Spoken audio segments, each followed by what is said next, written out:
Hi everyone, I'm Jim Ryan and I'm here with my trusty camerawoman, otherwise known as my daughter Phebe, and together we are delighted to welcome you to Arts on the Hill, the digital edition. Now, as some of you may know, last month we started a program here at Carr's Hill called Arts on the Hill, where we invited local and visiting performers to perform for students, faculty, and staff. And at that first performance, we had a faculty member playing the marimba, a student reciting an original poem, and an amazing choir from Oakwood University. For this first digital edition, you've already heard from John Dirth, a legendary trumpet player and faculty member here at UVA. Coming up, you'll hear from a student a cappella group, an MFA student reciting an original poem on being quarantined, and an amazing cello performance from a fourth-year student. The show is going to be hosted by my remarkably talented colleague Matt Weber, who works in the President's office and has acquired the unofficial title of Chief Creativity Officer. He, along with Vice Provost for the Arts, Jody Kielbasa, have done an amazing job of pulling together these performances and also sending out a call to other performers who we can feature in later shows. Now, we were originally going to have Arts on the Hill just once a month, but my view is that we need the arts more than ever, so our hope is to post something every Sunday night at 8 p.m. I think the arts speak to the full range of the human condition, which is on vivid display right now.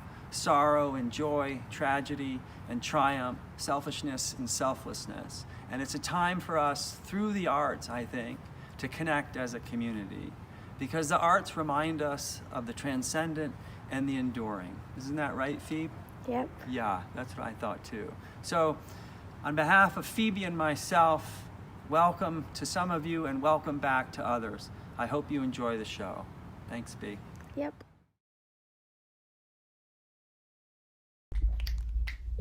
Our first performance today is Who's in Treble, UVA's internationally renowned all-female a cappella group since 1999. Thank you for letting me crash your rectangles.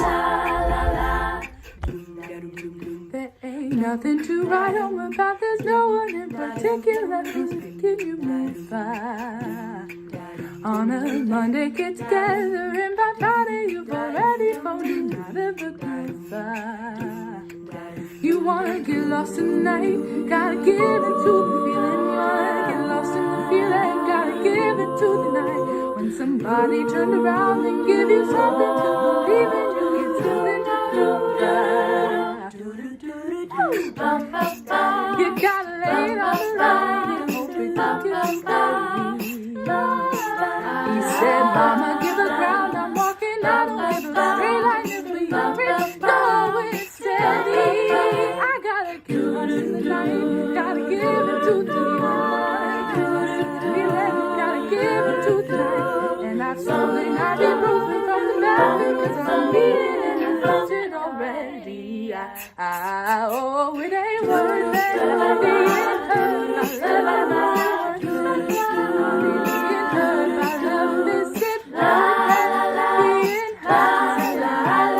lost in the feeling now. La la la, la la la la la. Listen, I don't wanna argue 'cause I know that when I get there we need love tonight.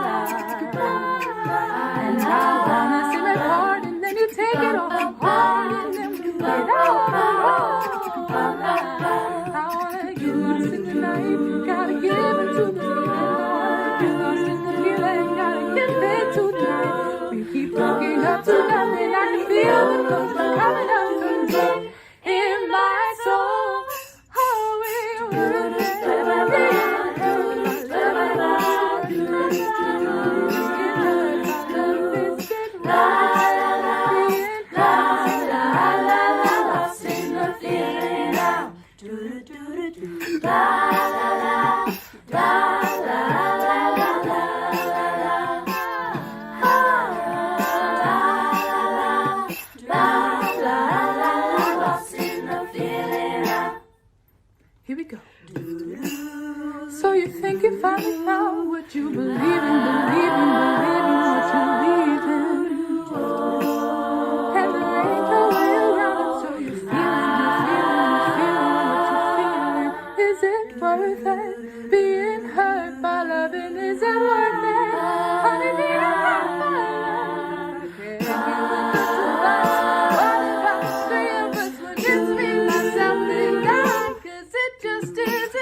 and I am a poet through UVA's MFA program, and I wrote a poem about being quarantined and the coronavirus. So this is called Coronas, and it begins with a passage from Dante.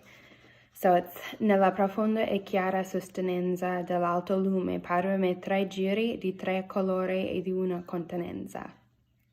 Dante saw them, those concentric circles of light around the moon, one a reflection of the other, another a flame, said a professor not long ago, as I thumbed page after page and looked up at Corona, golden wreath far from pale lager that left behind a cold ring on the bar. I learned of mouthy constellation Corona Borealis, eagle's nest, bear's den, how in the end Adrian tosses her crown into Alfalca, blaze star, arch of light across the sky. It's hung over our heads for some time now. My hands are drier than they've ever been, and I can only see the eyes of the people I love, profunda e chiara, like in middle school when we covered the bottom half of our faces. Guess if I'm smiling, guess if we called it smizing, from profound and luminous mouths. Don't touch.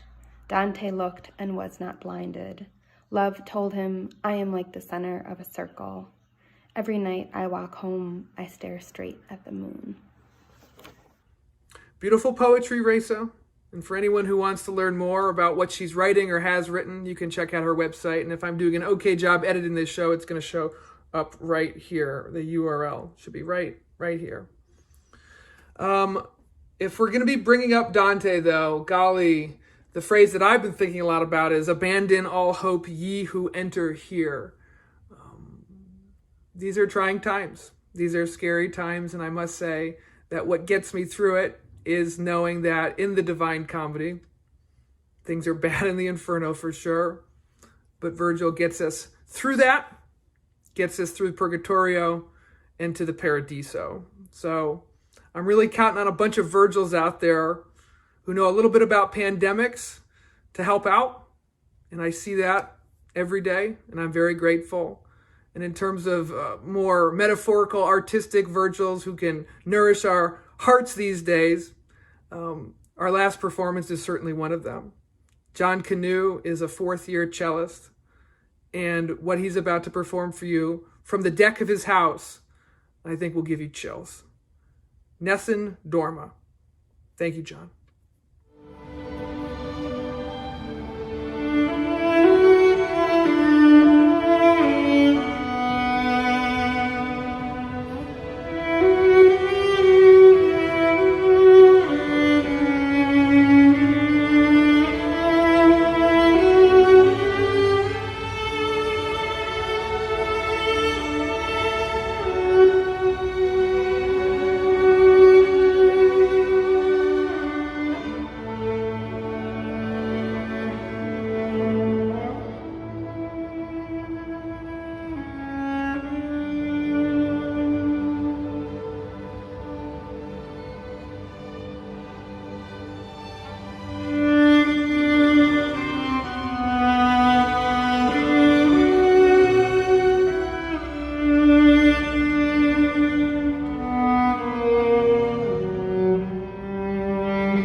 All right, folks, that's the end of our show. Totally low production value. I'm holding an iPhone in my yard right now, but in terms of artistic performance and caliber, hopefully quite high. Let John know just what an incredible cello performance he provided. He was supposed to have a concert at the end of March in Old Capitol Hall, which obviously is not happening, but let him know how much his song meant to you, which is leading me to my final thought. The song he chose, Nessun Dorma, translates to "Let no one sleep." And as the father of a 3-year-old and a 1-year-old, and as I know multiple people out there are maybe watching this after a day and after a week of both homeschooling their children and watching their children and doing their work, "Let no one sleep" seems to resonate quite well. And we just want to give you an outlet. If you need to fill any elements of your days, let us know what your kids are doing musically, and we'll throw them on the end of this show every Sunday, like with the Greenwoods and the Banks on this first episode of Arts on the Hill.